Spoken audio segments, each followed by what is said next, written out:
નમસ્કાર, ગુજરાત ફર્સ્ટ સાથે હું છું ધ્રુવિશા આપની સાથે। સમાચારોની શરૂઆત કરીએ। દિલ્હી સહિત આસપાસના વિસ્તારોમાં વરસાદી માહોલ છવાયેલો છે। દિલ્હી એનસીઆરમાં ફરી એકવાર ધોધમાર વરસાદ। હવામાન વિભાગે આજે પણ ભારે વરસાદની આગાહી કરી છે। દિલ્હીમાં અનેક વિસ્તારોમાં વરસાદી પાણી ભરાયા છે, જનજીવન પ્રભાવિત થયું છે। તો વરસાદી પાણી ભરાતા વાહન ચાલકોને ભારે હાલાકી ભોગવવાનો પણ વારો આવ્યો છે। तो समग्र देश में वरसादी माहौल छवायेलो छे, जो कि दिल्ली सहितना विस्तारों मुसळधार वरसाद वरसी रह्यो छे।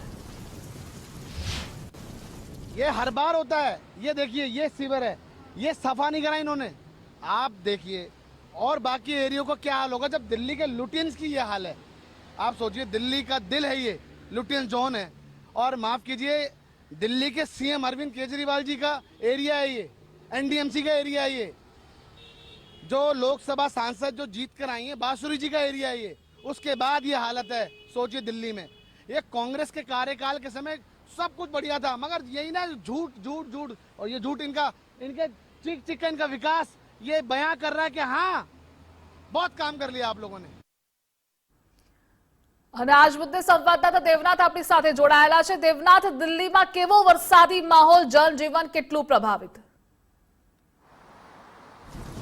देखिए ध्रुविसा, बिल्कुल दिल्ली में रात में बारिश हुई है और इस हल्की बारिश के बाद भी दिल्ली के कई ऐसे इलाके हैं जहां पर जल जमाव की समस्या आनी शुरू हो गई है। लेकिन सबसे ध्यान देने वाली बात यह है कि दिल्ली में अगर हल्की भी बारिश होती है तो जल जमाव जो इकट्ठा होता है उसकी जो सबसे बड़ी वजह है वो सीवर है।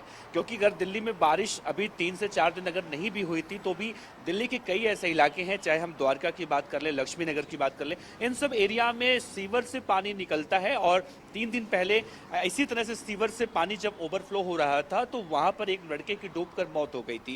इस पूरे मामले में देखा जाए तो आम आदमी पार्टी की सरकार दिल्ली में तो है ही, और एमसीडी में भी आम आदमी पार्टी की ही दखलंदाजी है, उनकी सरकार है। और ऐसे में सीवर की समस्या को लेकर लगातार सवाल उठाए जाते हैं। लेकिन इतने में अगर बारिश भी हो जाती है तो अगर हम देखें तो जख्म पे नमक कह सकते हैं हो जाता है, और बारिश की वजह से और भी ज्यादा समस्याएं आने लगती हैं। आज सुबह सुबह जब देखने को मिला कि दिल्ली के कई ऐसे इलाके हैं, चाहे हम कैनॉट प्लेस की बात कर लें, राष्ट्रपति भवन से महज 2 किलोमीटर की दूरी पर रायसीना रोड जंतर मंतर है, उन सब इलाकों में तमाम वीवीआईपी लोगों की कोठियां हैं, मंत्रियों की कोठियां हैं। उन सब जगहों पर जब पानी भर जाता है तो आप कल्पना कीजिए कि द्वारका और मुंडका और लक्ष्मी नगर जैसे इलाकों का क्या हाल होगा।